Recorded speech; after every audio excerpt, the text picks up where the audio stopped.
Praise the lord. నా పేరు మోషే ద్వారా. మరి నేను ఈ హెచ్ఎం పరిచర్లో వాడబడుతూ దేవుని చేత ఎన్నో దీవెనలు పొందుకున్నాను. ఈ రోజున మన మధ్యలో బ్రదర్ స్టీవెన్ రెడ్డి ఉన్నారు. ఆయన జీవితంలో దేవుడు ఎలా రక్షించుకున్నాడు, మరి ఏ విధంగా దీవించాడు, అవన్నీ కూడా మనం ఈ రోజున తెలుసుకుందాం. బ్రదర్ స్టీవెన్ రెడ్డి గారు, మరి మాకు మొదటగా మీ బాల్యం గురించి, మీ కుటుంబం గురించి, మీరు ఎక్కడి నుండి వచ్చారు, ఆ విషయాలు తెలియజేస్తారా? ప్రైజ్ లార్డ్ అండి. ప్రేమ యేసుక్రీస్తు నామంలో మరి మీ అందరికీ కూడా ప్రత్యేకమైన వందనాలు చెల్లిస్తూ ఉన్నాను. మరి నా పేరు స్టీవెన్ రెడ్డి. నేను ఈహెచ్ఎం మినిస్ట్రీస్ దైవజనులు ఎండి రాజు గారి సంఘంలో బలపడి, దేవునిలో స్థిరపడి, ప్రత్యేక తలాంతులు అనుగ్రహించబడి వాడబడుతూ ఉన్నాను. మరి నేనైతే మాది కాకినాడ పట్టణమే నేను జన్మించింది. మరి మా నాన్నగారికి మేము 3 సంతానం. మరి మొదటగా నేను, ఆ తర్వాత మా చెల్లి, అలాగే తమ్ముడు కూడా ఉన్నాడు. నాకు మా తమ్ముడికి కూడా కాకినాడ పట్టణంలో 2 షాపులు మేము రన్ చేస్తూ ఉన్నాము. అమ్మ స్టిక్కరింగ్ అని. అది దేవుని కృప వలన ఎంతో బ్లెస్డ్ చేయబడి ఎంతో ముందుకు సాగుతూ ఉంది.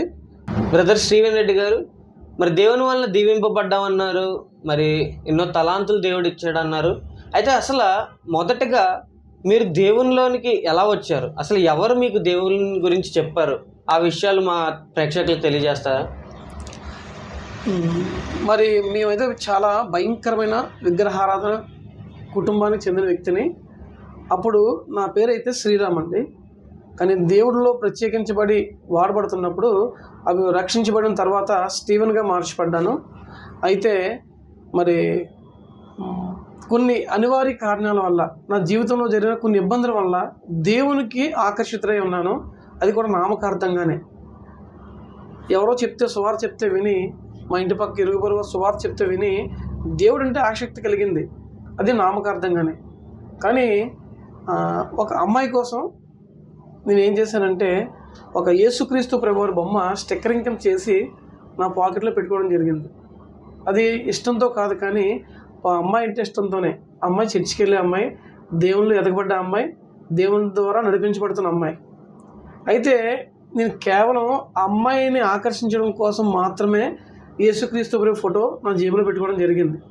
ఎందుకంటే ఆ పర్స్ తీసినప్పుడు అమ్మాయి ఆ ఫోటో చూస్తుంది, నేను కూడా రక్షించబడ్డాను అనుకుంటుందని ఉద్దేశంతో తప్ప వేరే ఆలోచన కానీ ఆసక్తి కానీ నాలో లేదు.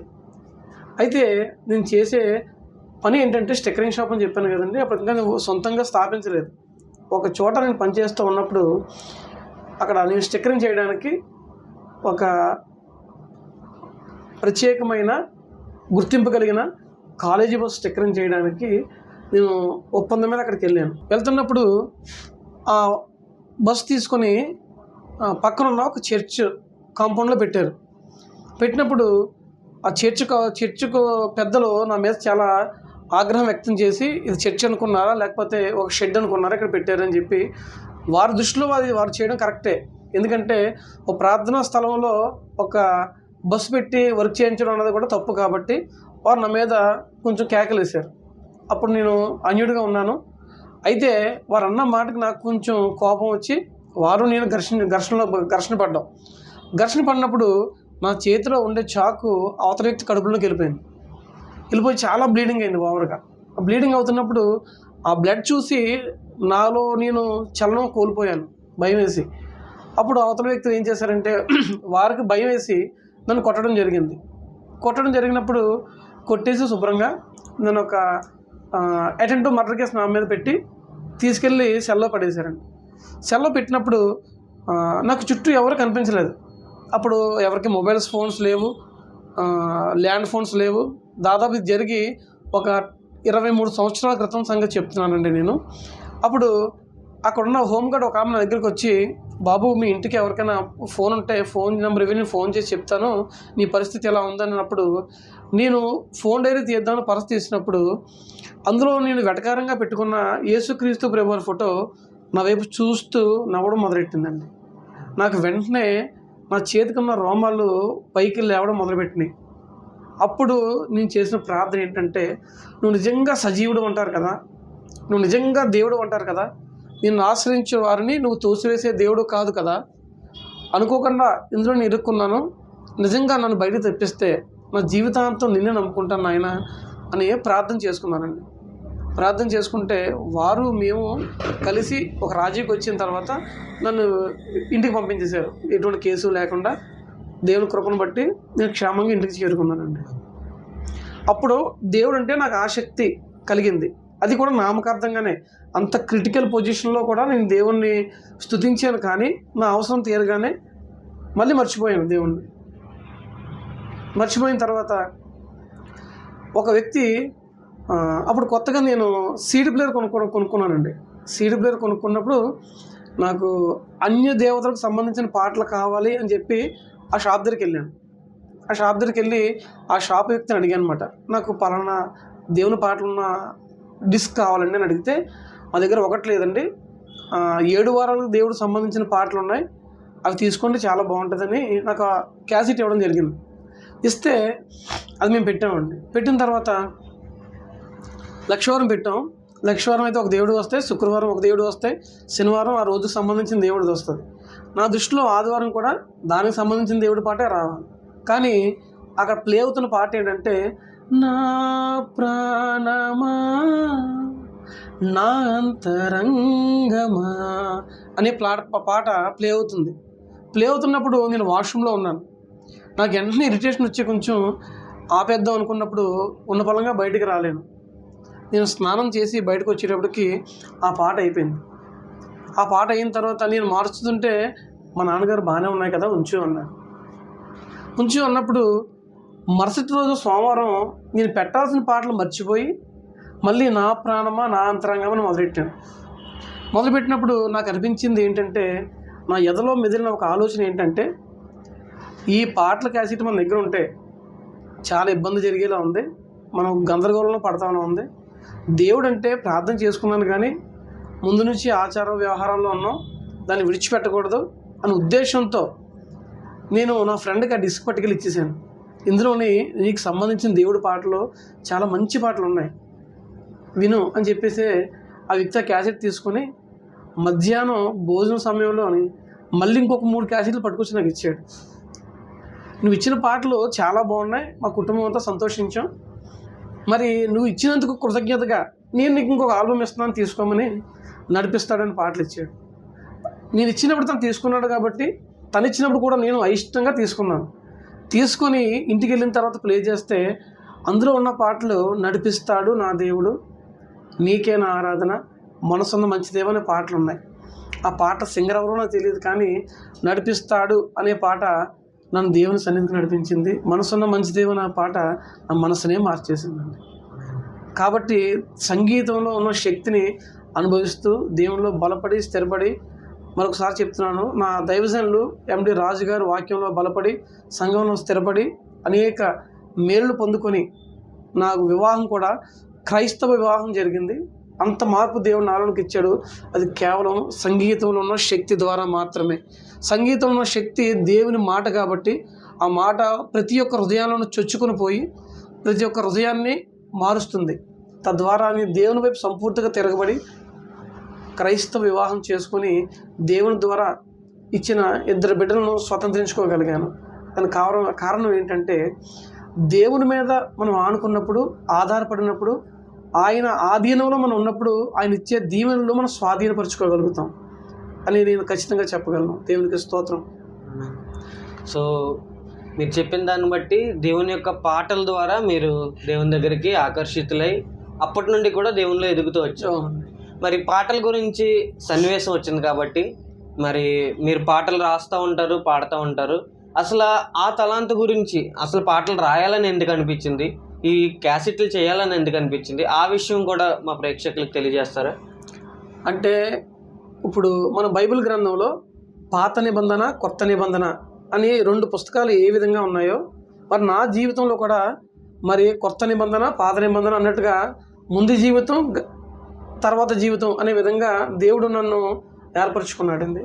దేవుళ్ళలోకి వచ్చిన తర్వాత నాకేంటంటే, ముందు చేసిన భక్తిలో చాలా మూఢనమ్మకంగా అంత గుడ్డి భక్తిగా చేసేవాడిని. అలాంటప్పుడు దేవుళ్ళలోకి వచ్చిన కొత్తలో ఏమైందంటే,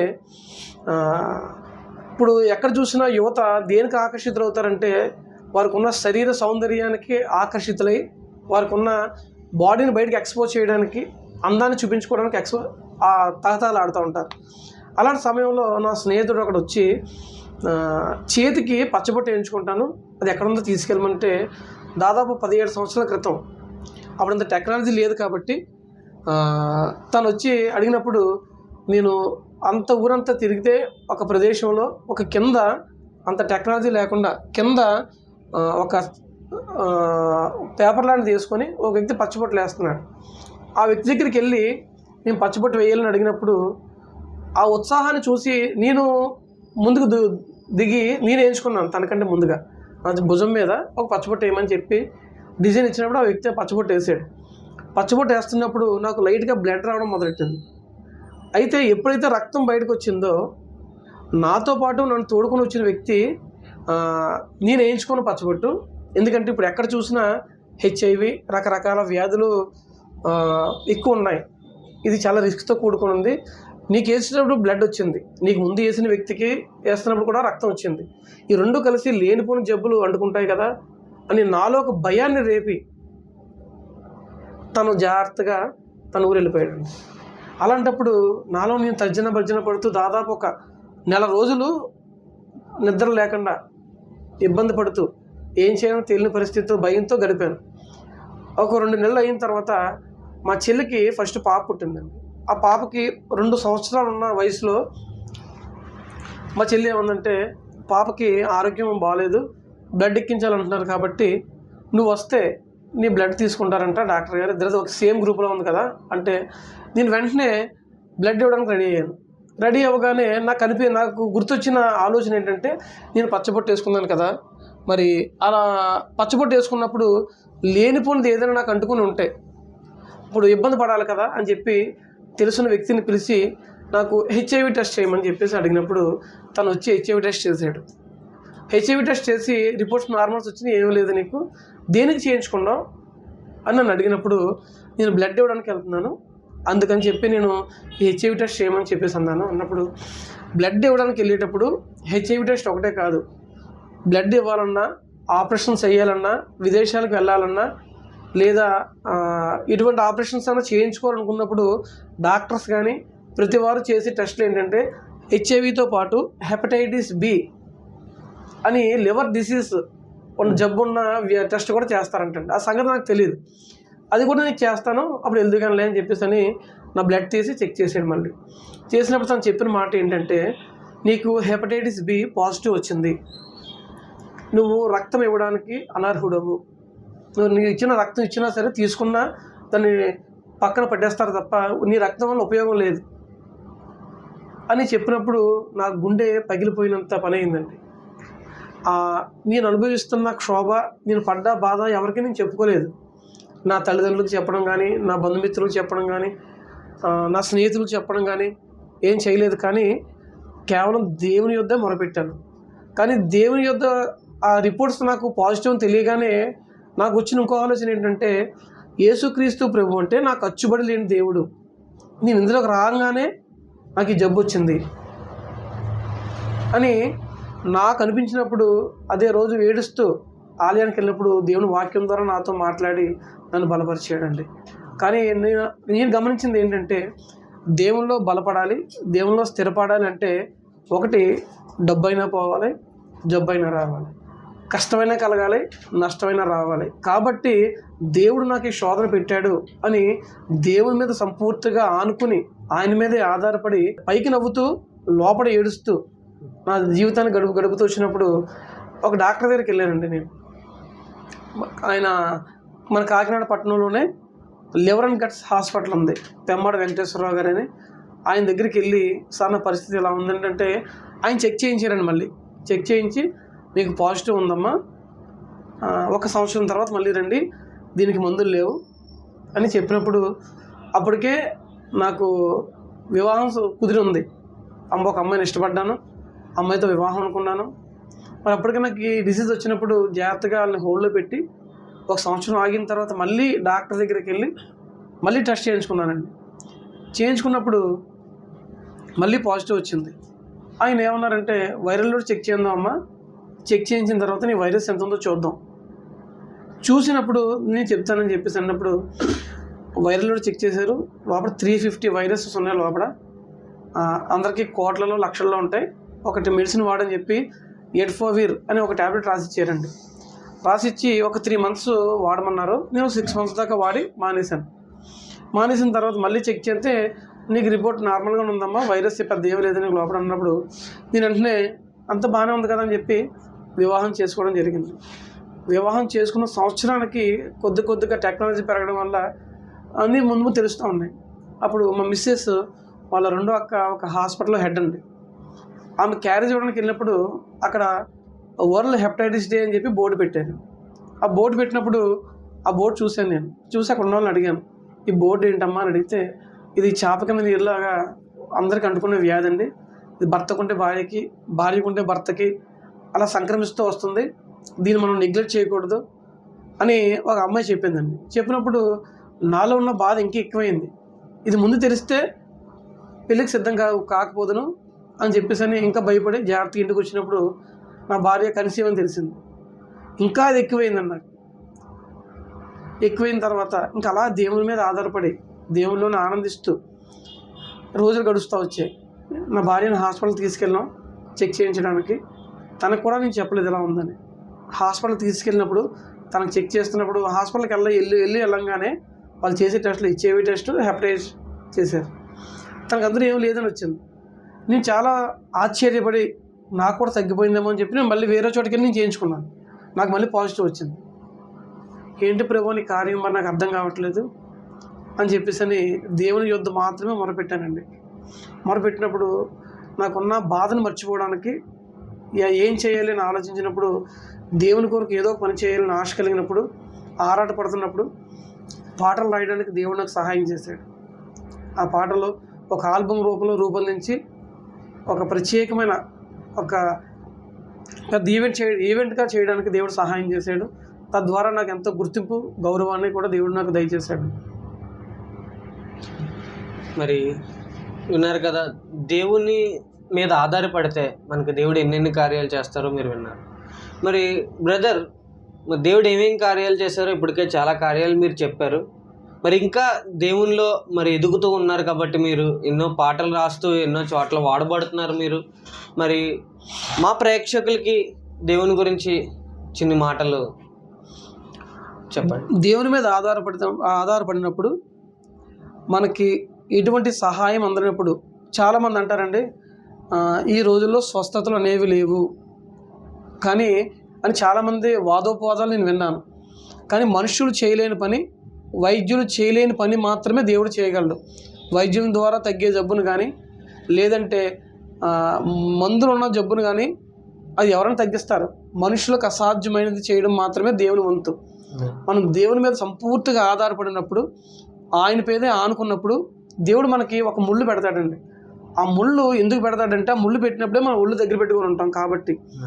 కొన్ని వ్యాధులు, కొన్ని బాధలు ఎందుకు వస్తాయంటే దేవుని నామాన్ని మహిమపరచడానికి మనకి దేవుడు అనుమతిస్తాడు. ఆయన అనుమతి లేనిది మనకి ఏది కూడా మనల్ని ముట్టుకోదు.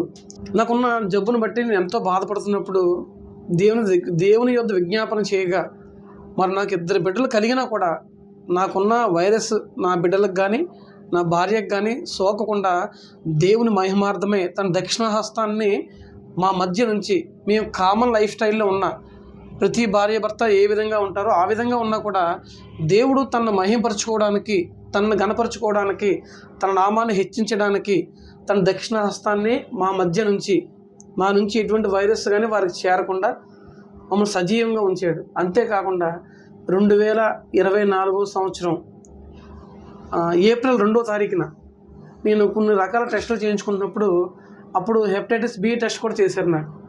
ఆ హెపటైటిస్ బి టెస్ట్ చేసిన నా ఫ్రెండ్ ఒక హైందవ మతస్థుడు.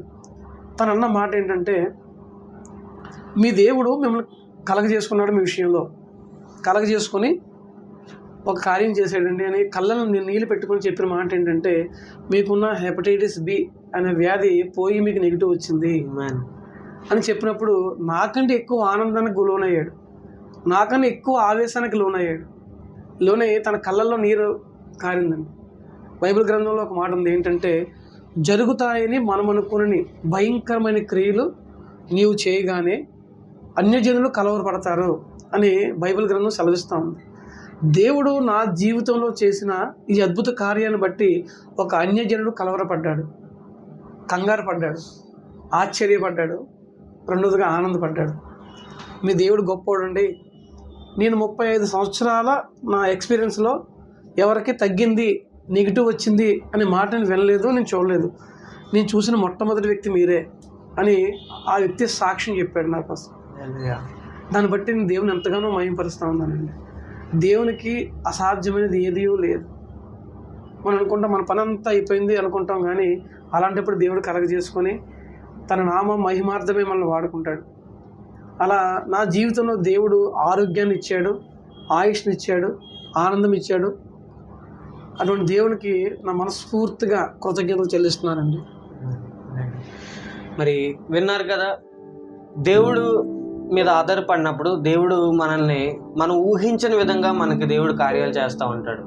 మరి ఈ విధంగా బ్రదర్ స్టీవెన్ రెడ్డి గారి జీవితంలో దేవుడు ఎన్నో కార్యాలు చేశాడు.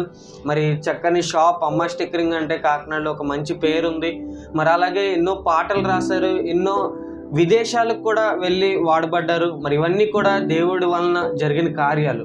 మనం దేవుడి మీద ఆధారపడినట్లయితే తప్పకుండా దేవుడు మనకు సహాయం చేస్తాడు. కాబట్టి మీరందరూ కూడా మరి దేవుడి మీద ఆధారపడుతూ మరి దేవుడు మీకు చేసిన మేలుని గురించి ఏ విధంగా అయితే బ్రదర్ మనకు చెప్పారో మీరు కూడా ఆ విధంగా ఇతరులకు సువార్త ప్రకటించి మీ సాక్ష్యాన్ని ప్రకటించమని కోరుకుంటూ మరి చిన్న మాటలు ముగించుకుంటున్నాను. మరి అలాగే బ్రదర్ స్టీవెన్ రెడ్డి గారి యొక్క యూట్యూబ్ ఛానల్ ఉంది, దాంట్లో ఆయన రాసిన పాటలు ఉంటాయి. మరి వాటిని కూడా మీరు వీక్షించండి. అలాగే మన ఎండి రాజు ఈహెచ్ఎం ఛానల్, మరి దీంట్లో కూడా పాస్టర్ ఎండి రాజు గారు చెప్పిన వాక్యాలు, ఇలాంటి మరెన్నో సాక్ష్యాలు, మరి ఎన్నో పాటలు, మరి ఇవి ఎన్నో కూడా దేవునిలో ఎదగడానికి సహాయపడే వీడియోలు మనకి ఈ యొక్క ఛానల్లో ఉంది. కాబట్టి ఈ ఛానల్ కూడా మీరు సబ్స్క్రైబ్ చేసుకోండి. మరి అందరికీ కూడా షేర్ చేసినట్లయితే మరి ఈ యొక్క మాటల ద్వారా ఎంతోమంది బలపడతారు. కాబట్టి మీ అందరినీ కూడా షేర్ చేయమని కోరుకుంటూ ఈ చిన్న మాటలు ముగించుకుంటున్నాను. అందరికీ వందనాలు.